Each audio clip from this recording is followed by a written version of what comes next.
Hi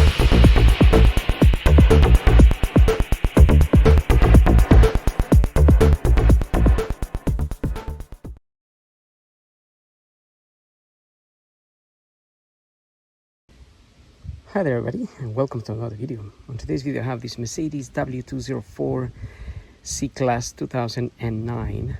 So it'll be the same version from 2007 up to 2014 or so.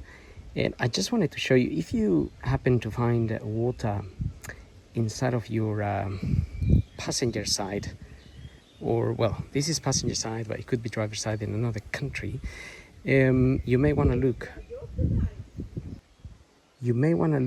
here where the battery is. So there's supposed to be a battery here. I'm just changing my battery today.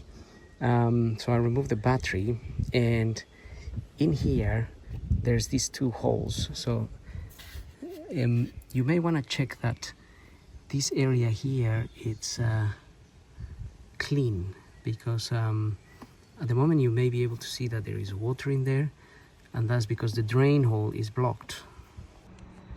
So what can happen basically is if that water keeps filling up here, if your drain hole gets completely blocked, the water comes up here, starts coming out to this side into basically this thing here, which is sitting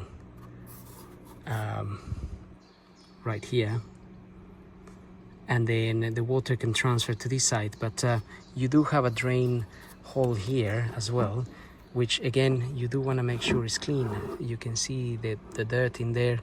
So if all this gets blocked, then we get a bit of a pool here. So the drain hole here, this drain goes down here.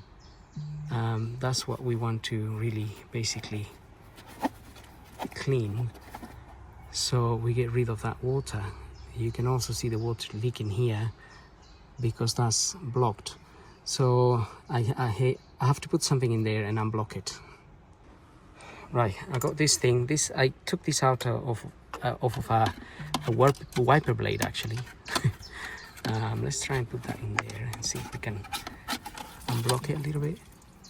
Okay, so we unblocked it, and now the water is gone. It's just leaked out. So you may want to then sort of put a bit more water in there just to wash it and clear the in my case I have a lot of leaves because I'm in a farm. And also don't forget to clean this one. You can see the bits there starting to accumulate. So anyway, I hope these tips helps you. It's a good idea to just maybe periodically once a year give it a clean, and then you're not gonna suffer with any flooding inside of the car. So I hope that video helps. Don't forget to like, subscribe, follow. We'll see you in the next video. Thank you for watching.